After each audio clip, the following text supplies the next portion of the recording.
Moderator? Well, no, I thought somebody being extreme. I thought you were gonna do it. I was gonna moderate? I'll moderate as Nobody wants to hear me talk. They want to hear you as guys talk. 1,000 comedians out of work and you're making jokes. How's the fentanyl around here? No? What about the Ozempic? How many people are from Altoona? Raise your hand. Oh, okay. So everyone else is from somewhere. Not Altoona. Well, if they have questions, they're going to get in alphabetical order. Should we just do a Q&A? Why don't we like... Yeah, if that's what you want to do, we can go ahead and start the questions. Yeah. I'm sure everybody's got a question.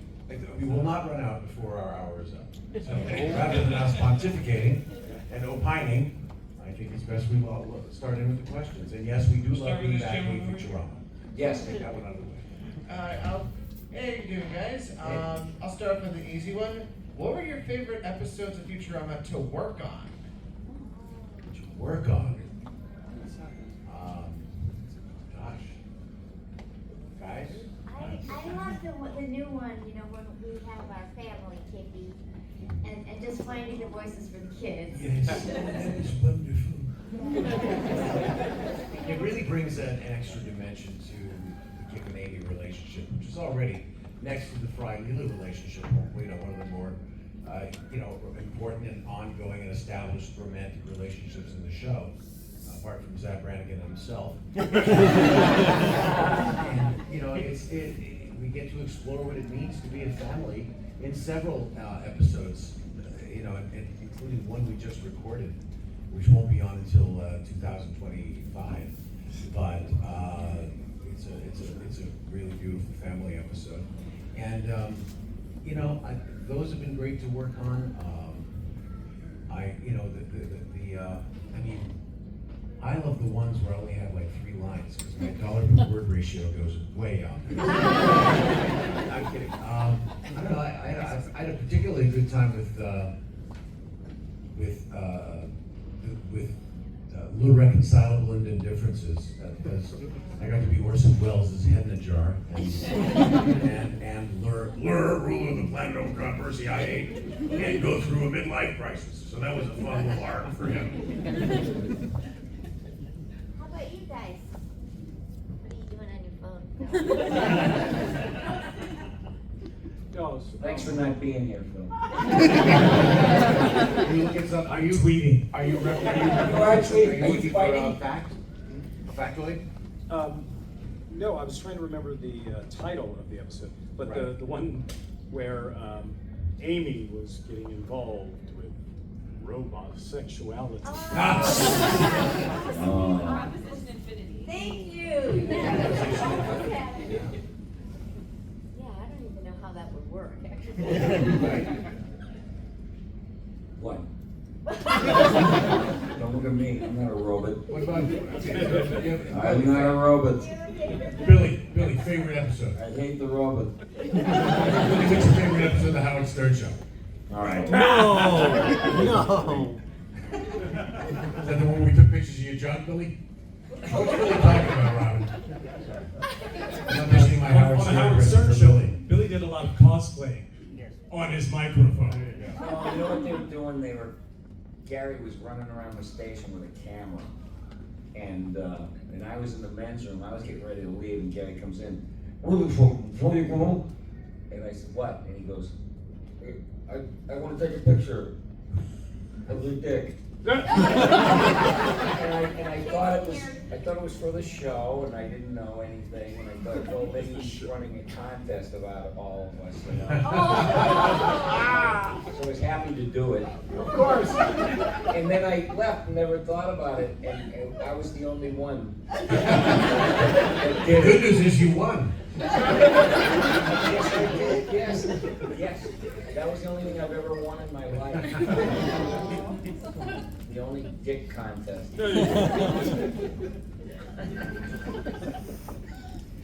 Favorite episode? You have a fave? No? A favorite episode? Proposition Infinity. Oh, that's also your favorite episode? Mine was The Devil's Hands. Yeah. That was, I just thought it was great, because we got to sing like the little opera that Ken Keeler wrote. Oh, God, yeah. And Katie is a true singer, Yeah. like the real deal. And so it was inspirational to try and keep up with her, which was really hard. The melody was so tricky. But Ken Keeler, that's what he does. And then he acts huffy if you ask him if he's a musician. He's like, no, I'm a math person. You know, and he's lying to me. Because I told him that I played with Brian Wilson and the Beach Boys, about 6 times. And he broke down the pretense, and he goes, oh, I know those songs. I love playing those songs on the piano. I said, I knew it. Trying to pretend like he could care less about music. It's all mathematics. It's all just things he does to a formula. Yeah. What about the episode, Phil, where you find out that you've been watching Overbender all that time? Oh, That's a big, wonderful. to me, that's a big thing. That's a big thing. Yeah. Talk on the heartstrings for Yeah. Hermes. For Hermes. Yeah, I love that one. And of course Jurassic Park. You don't want to bring that mountain down on yourself. Because it's between that and Luck of the Friarish. The most tears jerked. But anyway. So, also the holophoner episode I like. Yeah. Where Fry did these beautiful artistic demonstrations of his love, and then she missed it.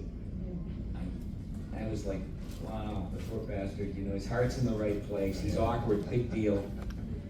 But, And I like the one they wrote where it turned out that Amy was actually really smart. Yeah. And they didn't abandon that. They kept it all through the rest of the series, I love that about the show. I think my favorite ones to work on, though, were the ones where we came back.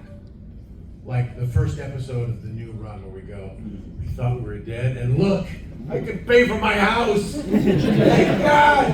I always feel particularly elated with the return. If they just stop canceling us, we wouldn't have to keep coming back from the dead. Just leave us on the bloody air for trying to. nice zombie show. Yeah. All right, do we have another question? Over here. Sure we do. This Rick will only answer. So I really like the episodes that it kind of reimagines some of the sad episodes too. Kind of like whenever you find out that he wasn't actually waiting for Fry all those years. He gets flash frozen by Bender. Kind of like reimagines some of the sadness, but it gives more depth.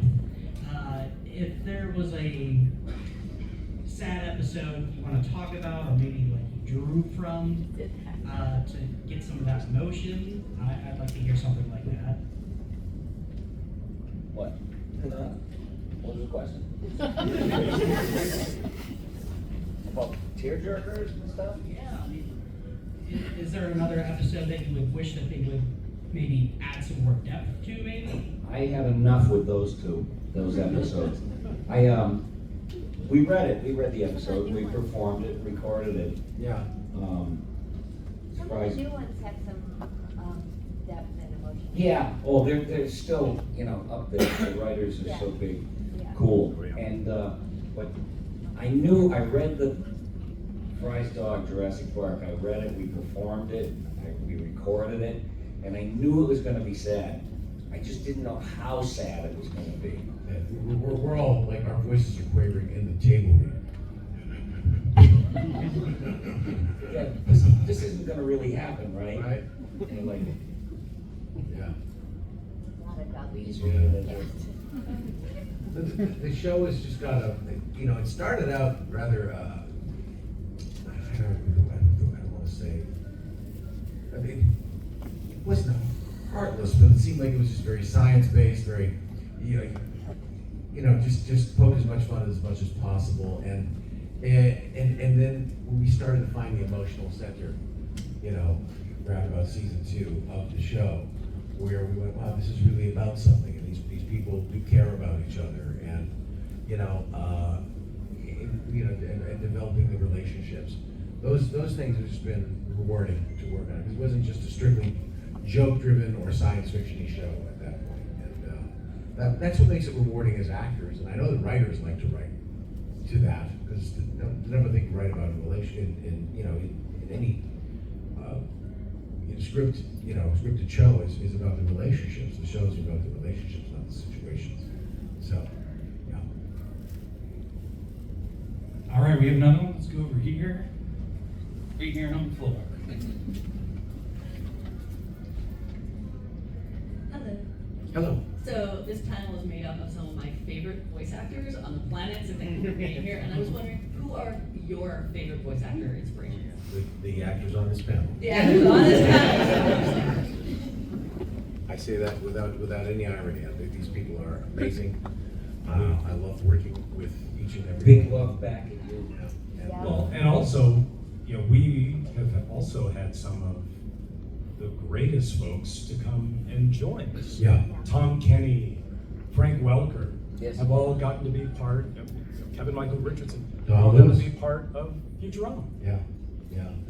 Not just the stars who also come in, like the people from Right. Star Trek, Right. but also Although that great was fun. voice actors. Yeah. Yeah. Sigourney Weaver was surprisingly great. In I don't want to her give away episode. the character, but the table read we did was the one and only table read for this go round. Mhm. There's a fella at the end of the table that had like a couple of lines, and I don't want to give away the character, but he blew everybody away in a couple of words. Remember? No. I barely remember, Oh, okay. yeah, yeah, it's starting to go. He can't Do give you more than remember that. that you wet your pants this morning? You told me about Trying it. to forget. Yeah, you told me about it. Oh, you talking about What would you do if I grabbed your ass? DC? What? Are you talking about DC? Yes. Oh, okay, yes, Oh, yes. sure, yeah, Well, okay. All right. that's not the first time. No, he's been on, yeah. Sorry, we're just having a private conversation. We really need to Not say- give stuff away. Yeah. Are we not allowed to say? I don't know how Let's go talk about our the past. non-disclosure agreements extend. But, yeah, okay, instead of being coy, we'll be a different kind of goldfish. I So, feel like I learned a lot though from some of my castmates, because I was kind of new to voiceover.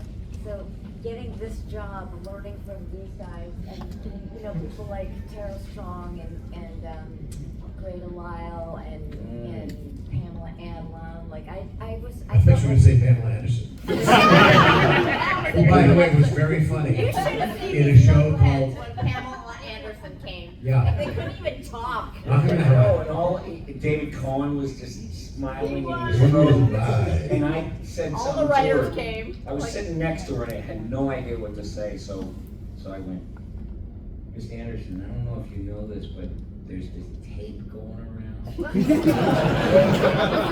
Yes, I did. I love Billy West thinking, she's obviously too pretty to go on the internet.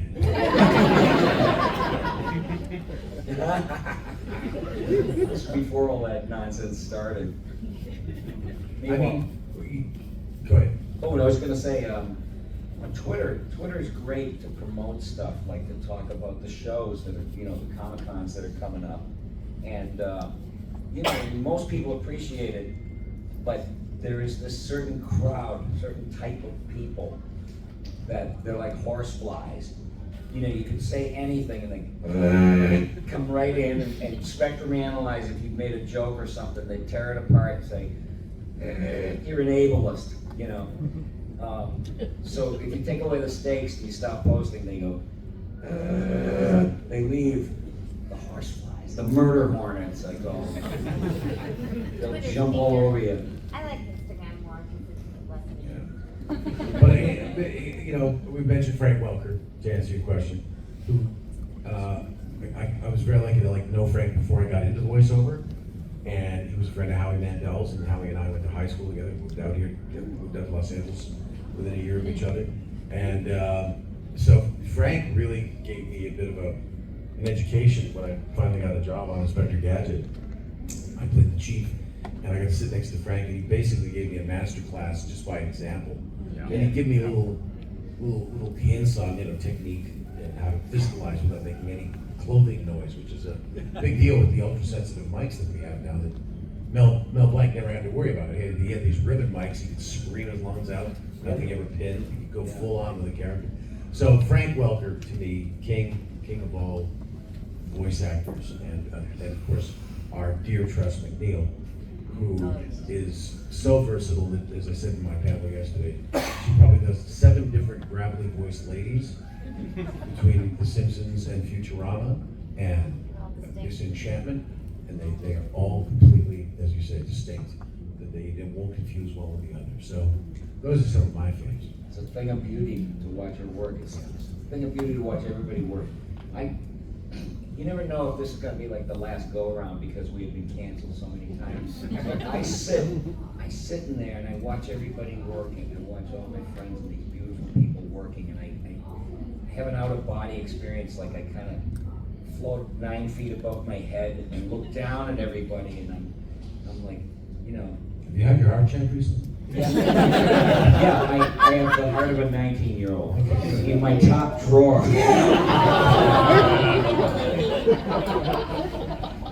Out of body. When I hear you say out of body experience, I get nervous. Like, because if you go, man, the show's over. My brother can do all the voices. Can he? Is he the actor you are? Because that's the thing. He can act. Yeah? All right. It makes you great. Yeah, you've got a lot of voices. We all have a lot of voices. Yeah, witty little But collection of voices. you are tremendous actors. Thank you. How about you? I know, How right? about you? I know. Take a bow. We'd like to see you bend over. I come at it with an actor's approach. I don't go, what voice goes here? I go, what does this guy feel like? Yes. What does he want? What's his struggle? Yes. And then a voice comes. Yes. And sometimes they sound similar, but not exactly the same, like Lur and Ormo. And I to this day, down fighting, they're not the same voice. No. They're completely different characters and completely different ones. But that's kind of the thing. So you guys all act from the heart. You're all kind personal. But you especially, don't go anywhere. Take care of that heart, all of it. I almost did retire though. No. I mean, I did officially retire because you can't make any more money after a certain age with Social Security. So it's silly to just, keep paying in if you're of age to collect it all. They want to give it to you. And so I did that, and then I took my after SAG pensions because I reached the point where you can't, do any more with it. And I was proud of that. It meant that I had been working since 81 or 80.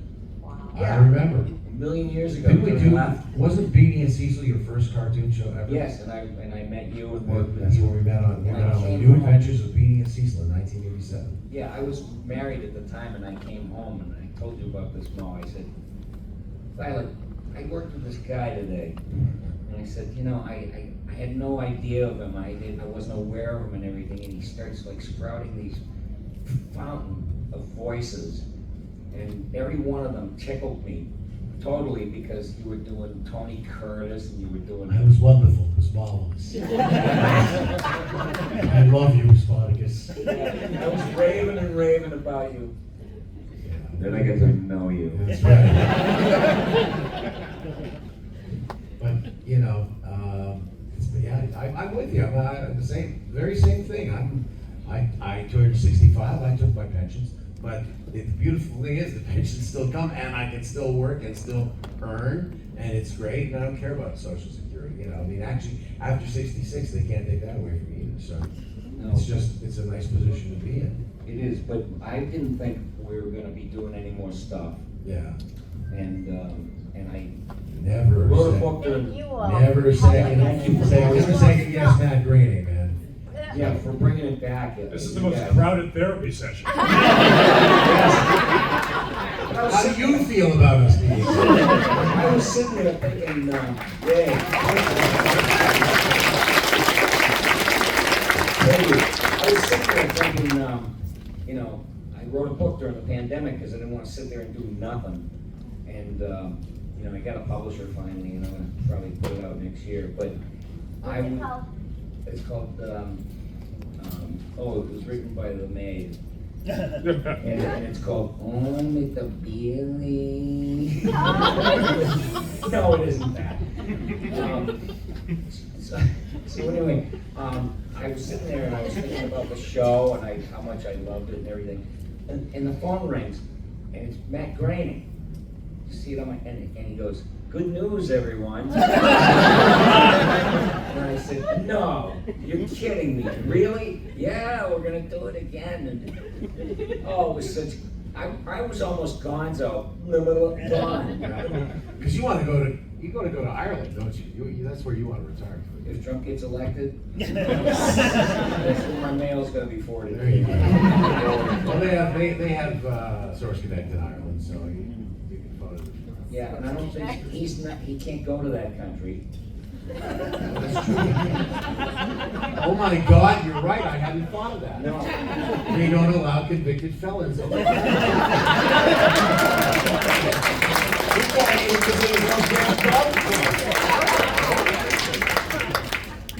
Yeah, he'll never get a sentence.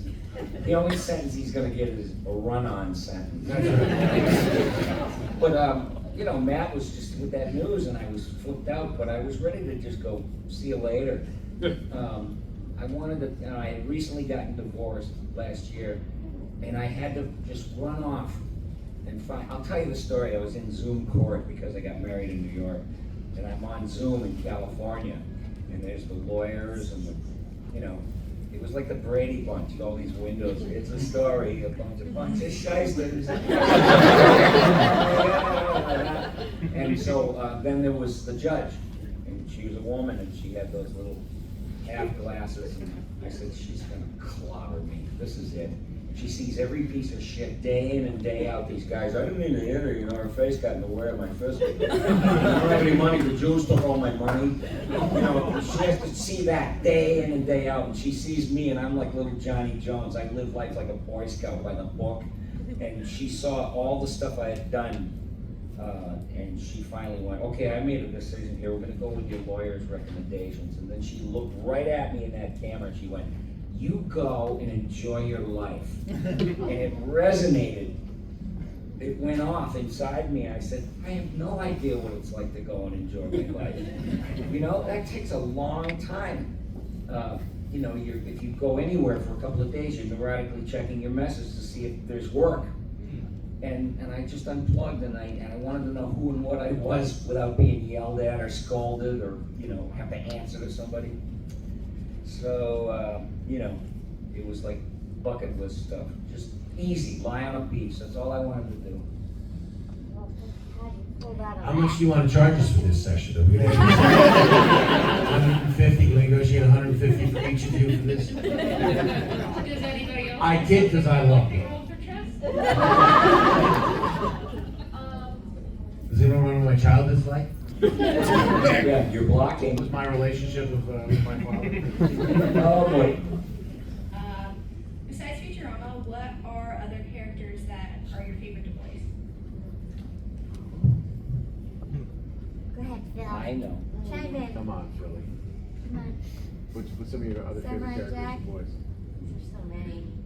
Well, I mean, it's less about the characters than the experience. And fortunately, I've been lucky enough to work with great casts and great creators in a handful of things. You know, I've gotten to work with the creator of The Simpsons, with this amazing cast, and I got to be Samurai Jack, I got to be a Jedi in the Clone Wars, and I got to be, you know, in these The Green Lantern. superhero shows Yeah. that brought real emotional feeling into the fantasy comic book worlds, Justice League and Static Shock. So, yeah, actually, I mean, I got like 20 favorites. It's like trying to pick your favorite kid. You just can't. You can't. Well, unless you have one bad kid. I love voicing Connie and Min from King of the Hill. Just because, you know, Min is kind of like my grandma, and I had this wonderful guy named Ryan come visit me yesterday who was Laotian. And he just said that the community was embracing my character, and I was thanking him so much because I'm Cantonese, I'm Chinese, and Laotian, I didn't know how to do that accent, so I just did Cantonese. And so I got to apologize. Don't worry about it, you're close enough, you know. and so it was just nice to be represented, he was saying, because there are not a lot of Laotian characters, I guess. We used to mimic you doing swearing in Chinese. Oh yeah, I can teach everyone real quick if you want. She comes out with, I can. David said, can you swear without, you know? Yeah, without swear words. That's a good, that's an A. That's in name means I'm gonna beat you to death. Things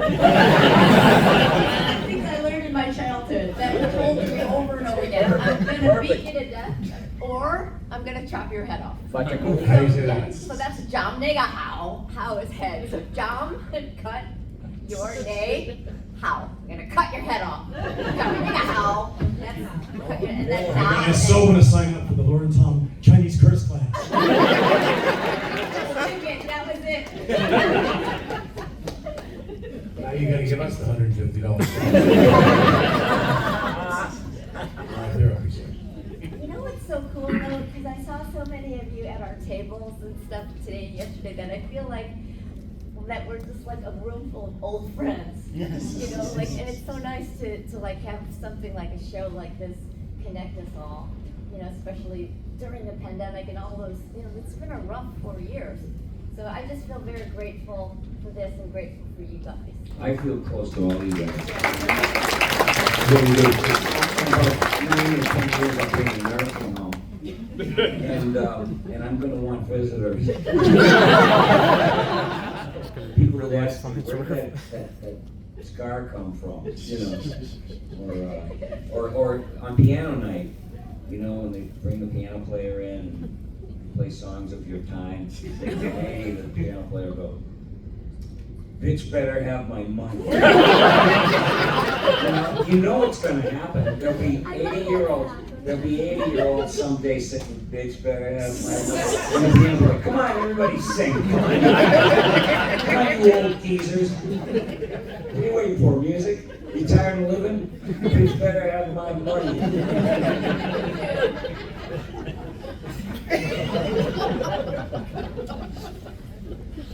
There actually any other questions? Through all of your cancellations, which series finale was your favorite? I will not answer that with the next one. I don't want to put that out So for you're you. gonna have to resurrect us when Billy is in the nursing home going, bitch better have my money.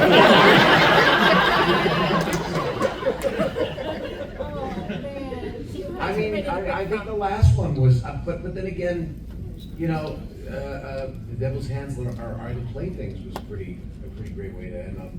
Wasn't that our first series finale? Well, they wrote finale episodes that weren't the finale. Right. You know what I mean? It was like it would show up I early. think Ken Keeler's fresh out of finale episodes, so I think they can't cancel us again. So, but the last one was pretty great, and Where they got to Fry and Leela. yeah, to go through the timing. But we, you know, we're always willing to come back. We're always willing to be resurrected. Yes. Yes. Let's get a question from over here. Yeah. Hey, you got a nice voice. Oh, thank you. I've always been told I sound like a man. I don't get that. I have a pretty deep voice. Yeah. What do you hang around with little children? No. You sound like a man. I'm making it artificially higher because I'm speaking into a microphone, but my normal tone is like all the way down here. You mean like this?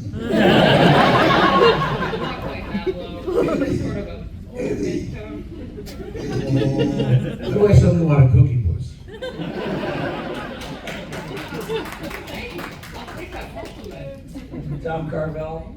Tom Carvel. Look at this kid. It's Guys, witchy do poo. you mind if I do like this quick little spiel before we No, take the yeah, next your one? Spiel it out, I baby. have your Thank you. spiel. You guys are so She's about to put the bite on everybody. Since it is, oh, it's not Sunday, sorry, never mind. This is kind of, I fundraise for this organization called Homeboy Industries, which is based in Los Angeles, and I do it every convention, and it's something that is so close to my heart that if you wouldn't mind, I'll just take a minute and tell you about it, and then I pass this bucket around like church. And if you just like put $1 in there, that'd be great. There's a 5K coming up September 21st, and then I'm gonna post the money that we raised today on my Instagram and Twitter account, so you can see how much we raised for them.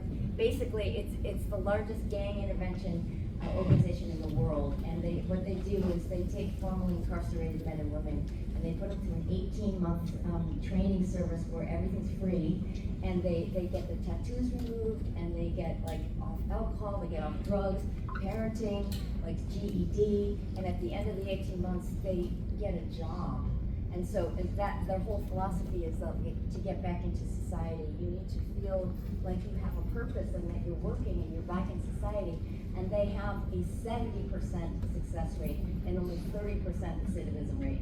So it's really impressive, and the transformations are so profound and beautiful that I can't stop doing it. So if you don't mind, I really appreciate you letting me have Please do good things. I've seen the homeboy restaurants at the airport. Yeah, Prisoners definitely. deserve to be re-entered into society. So if you believe in second chances. And buy their products too. Yeah. If you see a homeboy at your local airport, and in your grocery store, their food is actually really great. It's all made in the graduate program. It's only West Coast. Oh, it's only West Get rid of Coast? those stupid tattoos. So questions out. Question time. Hi. Somebody described Futurama as like a zombie show earlier. Really? We're the zombie of cartoons. We keep coming back from the dead.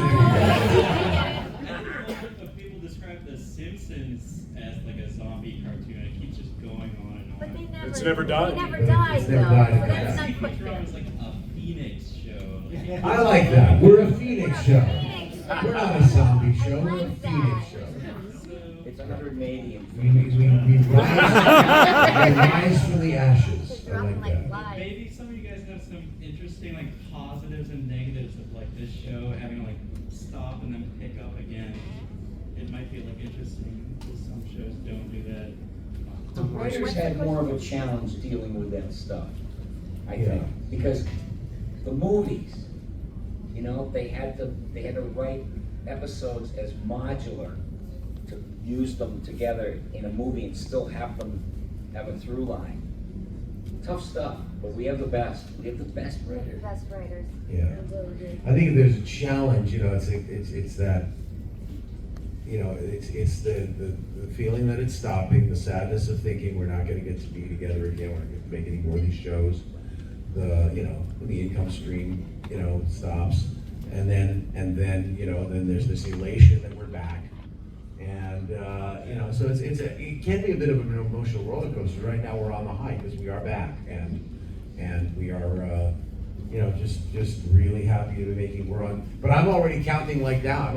We just recorded episode 7 of this newest order of 20. And I'm already going, well, only 13 more to go until unemployment. It's like, it can make you a bit pessimistic, I think. If there's a Well, psychological challenge. especially when it first started, because back when Futurama first got canceled, shows did not come back after cancellation. You know, so the idea that if it did come back, would they bring us back was scary.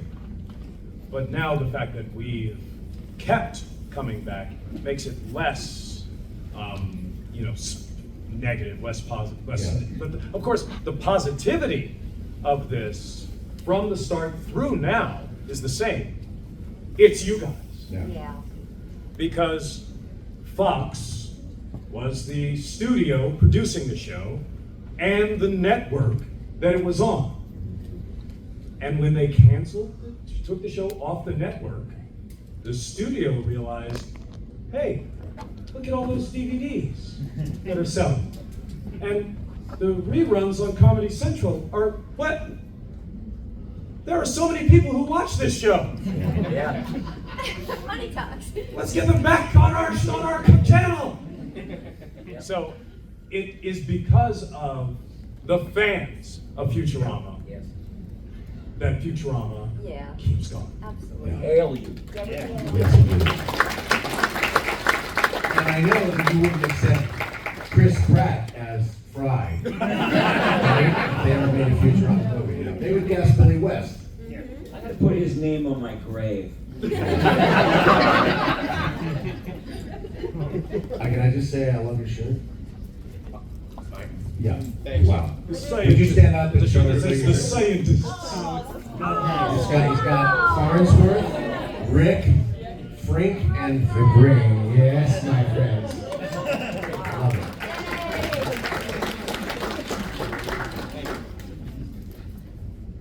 Hi, I have a question. I give all my clothes at the Jennifer airport. has a question. Jennifer May, you have a question? I do. I'm actually wondering, in what ways you've impacted people, meaning like they come up to your table all the time and fans and tell you about ways that you've impacted their life. Sometimes maybe somebody who's neurodiverse that maybe they were nonverbal. Is there any stories that you have or anything that you've told? Yeah, I mean, I remember a couple of, here we go. A couple of cons ago, I sound like Robert Wagner and takes a lead. It was a couple of cons ago. Right there. Boy, that's a reference only Billy gets. 'Cause he takes a thief. Yeah, let's teach all the people under 14 about these things. I had a gentleman and his son come to my table, and the son was very, very soft-spoken and almost, just quiet. And he said, "We met you 3 years ago in, I think it was Philadelphia." He said, "I want to show you a picture." He showed me his phone, and it was me, much heavier, talking to his, much younger son. I think his son was about 11 then. He said, "I want to tell you that I don't know what you said to him here, but prior to this day, he was always dysregulated. He would throw things, he would scream, he would yell, punch, kick, at the slightest provocation. The young man was on the spectrum, and rather severely. And he said, we came to see you at Philadelphia Comic Con, and after he walked away from you, he never got dysregulated again. You never got what? Dysregulated again. He never lost. He's not lost it in all that time. And I said, I have no idea what I said. None whatsoever. I don't know what it was about that connected with him, but there was something, and I don't think it was any word of wisdom. My theory about it is that perhaps in his mind he just thought he'd never get to meet the brain, and maybe that just got to him, and then one day he gets to sit in front of the voice of the brain, and I always do the voice at the table when I sign a picture. I go into the character, yes, and help me take over the world, or whatever it is. And it probably was something as simple as that, and it was like something they calmed him. So, I mean, to know that some silly thing I do, something I've been getting detentions for since the 3rd grade, has helped somebody. The reward of that is immeasurable. And it's not like I set out to be anybody's, healer or messiah or anything like that. But the byproduct of me being able to touch a nerve and help somebody is just incredibly rewarding. So that's my little story on the impact of this work can have. Oh, there's a couple, but one comes to mind is this guy came up and he had this beautiful little girl, his daughter with him, and she had to be about 5, and she was like looking up, with that kind of, she was what do they call it, cowering almost, and she could barely talk or say hi, and I said, "How are you doing?" And she goes, okay. And then the father says, he leans in, he goes, "She's a math genius, And I was like, why am I not surprised? People on the spectrum. I'm on the spectrum. That explains everything right there. I had weird gifts upstairs, but I couldn't tie my shoe, couldn't tie a necktie, struggled with seatbelts. And I go, what is wrong? I can't get my mind around certain things. But ask me to do a friggin' Fran Drescher impression. That's autism. Oh, you people are crazy.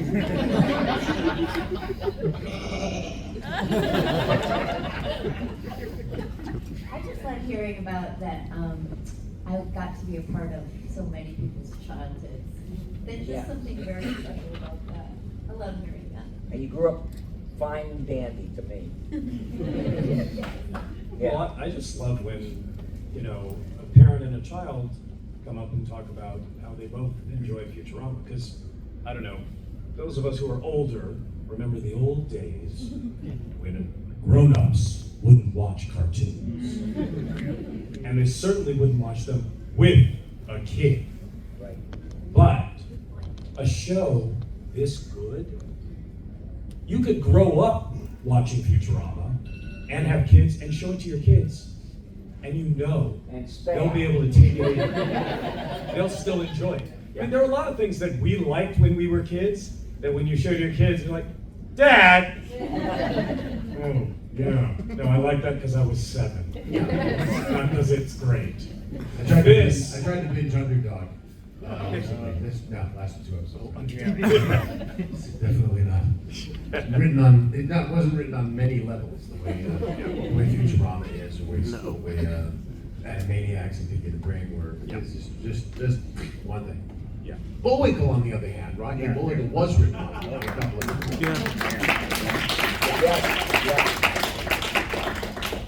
Let's get somebody from the middle section. You were ready over here. You have something prepared.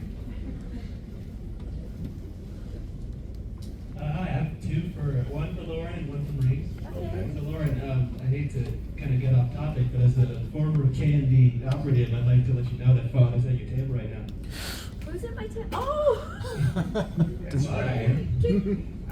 It's my mission to destroy all the kids next door. And now that I've got you here, which one were you? 3. Number 3. I'm gonna make sure you're trapped in a poo museum. Hey Mom, nice to see you again. Good to see you again. I wanted to ask, because you do so many impressions. I know one that you're really famous for, especially on Animaniacs and the critic, was William Shatner. And I know that on Futurama you got to do Where No Fan Has Gone Before, where you got like the Star Trek cast on there. How was it like to work with Will Shatner? Well, they all had very busy schedules, so they came in and recorded individually. The fun of it was that during the table read, which in those days we table read every episode on Fox Line, was I got to read William Shatner and Leonard Nimoy, and playing off of each other. I got to play both those characters plus Melvar, it was supposed to be James Dewitt, because people don't know, maybe you do know this. Anytime there was a disembodied voice or a gaseous cloud creature or something like that, it was always James Dewitt who did those voices. And so Jimmy Doohan was supposed to play Scotty and Melvar, and I don't know what's he bowed out of the episode for whatever reason. He had a conflict with one of the actors. I'm not going to tell you which one. And to the point where David Cohen said, "Well, we'll come up to," because he lived in Vancouver, Canada. That's where he was from and retired to. He said, "We'll come up there with a crew. We'll meet you in a recording studio, and you can record your lines separately." He goes, "No, I will not work with that man ever again." So he didn't. He wouldn't do it. So they wrote the character of Welshie, whom Dave Herman played brilliantly. That's right. He had to learn one line of Gaelic, which was so long and crazy. And then he just spent the rest of the episode being fired upon by Melvar. But Melvar, I just did my best to emulate what I thought James Doohan would do with a disembodied, cloud gaseous creature voice, who secretly was a Star Trek fan. And so that was a lot of fun. I don't know if that answers your question. But I did not get to work with Bill, and I didn't get to work with Leonard. John has a great story about Bill having this item in his rider, this extension of his contract that says there has to be sushi at the session. And he walked in and he looked around, and there were all the writers were like nerding out that he was there, and he just walked and said, "Hello, where's the sushi?"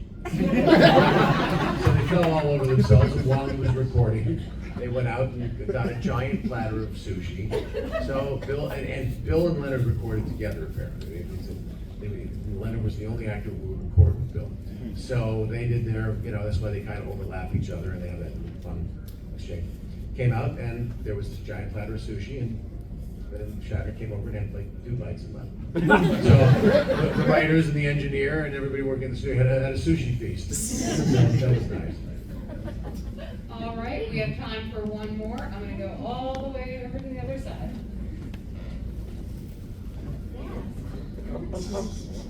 Well, except for our answers. What's your favorite Disney movie? Favorite Disney movie? The ones I'm in.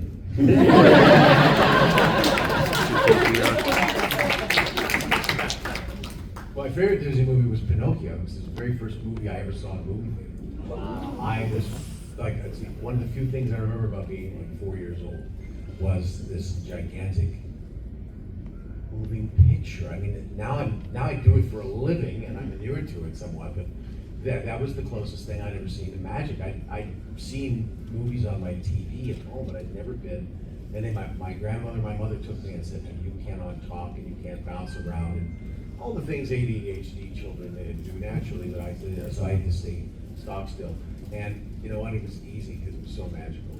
And so Pinocchio, among probably first and best. But I mean, I'm shameless. I love Zootopia. I think it was a really good movie. Frozen, really good movie. Doesn't Disney own everything Yeah. now? Yeah. They own us. So yeah. So I love those movies. What about you guys? Favorite Disney movies? I liked, there was a movie from a million years ago, turn left, it was called The Absent-Minded Professor. It was in black and white, and this doddering professor invented a substance called flow. And it was so cool, you could put it on the bottom of your shoes, and you could bounce. And you kept bouncing higher and higher. It could fly a car. Wasn't that Frederick Martin? Yeah. Yeah. The flying car. No, wasn't he the scientist? Yeah. Was Frederick Professor Martin? Brainerd. Yeah, Professor Brainerd. There you go. Wow. And I like The Monkey's Uncle. With Tommy Kirk. I'm just talking about stuff from Herbie 60 the Love Bug. years I ago. love the Love Bug. That was the old fave, yeah. Non-animated, but still out of the Disney Brain Trust. You guys, favorite Disney movie for our young friend there? You have a favorite? I liked Mulan just because it was great to see, an Asian character being the center, and I got to be Princess Sue in the sequel of that. That was super fun. Yeah. It's hard to find just one. There's so many. Yeah. If it was, I loved Frozen. I like The Incredibles because I'm a comic book nerd. And for Disney to finally do superheroes was That really was good a for great me. movie. Yeah, it was a love letter to all comic book nerds. We actually have time for one. Oh. And then we can go back down. Hi guys. Hi. Since Futurama, at the beginning, you guys did wonderfully, and now that it's back, your characters started out as these fresh new beings for you, and through the many years, you guys have not only had your characters develop and grow, but you have developed and grow. How in that time to now that you guys are looking back, has your character changed because you have changed? What has made that character more into what you guys are now through that change? Well, I'll go first. So most of us were single and didn't have kids when we first met. And that's how long we've known each other. It's like family reunion, but you actually like everybody.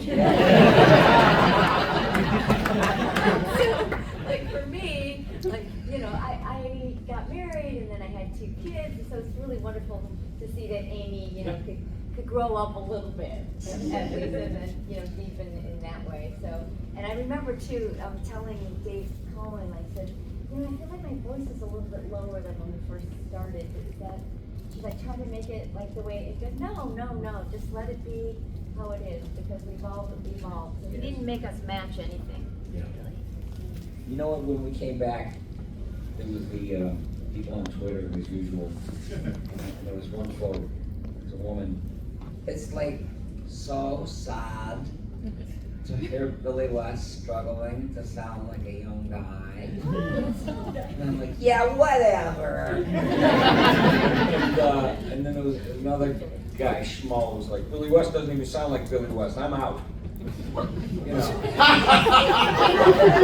Yeah. Yeah, see, Twitter's so mean. Just don't pay attention to any of that crap.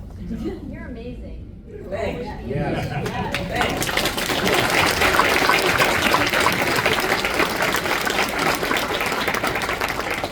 I suppose as far as character evolution, from the beginning, mine is probably the biggest. Because when we started, my character wasn't Hermes. He was a, you know, nerdy bureaucrat named Dexter, who did not have an accent. It was like 3 episodes in, I guess they were feeling like, yeah, this accountant character isn't really working. We need something different. And I remember after one session, Matt comes up to me and said, Phil, I think you could do a Jamaican accent. I think this idea for the character to change. And Thank God that's you what we could. did. Right. So, I mean, I don't even remember what Dexter sounded like. It was just Sort of just a fat, you know, accountant character. But then Dexter became someone else.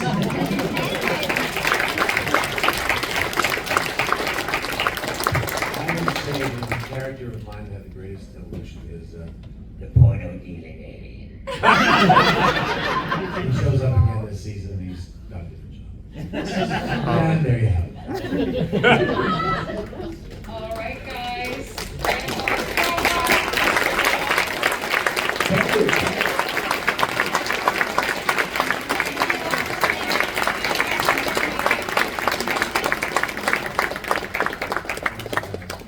Wow. let's get back to the con floor. Take them downstairs and put them up. So we'll see some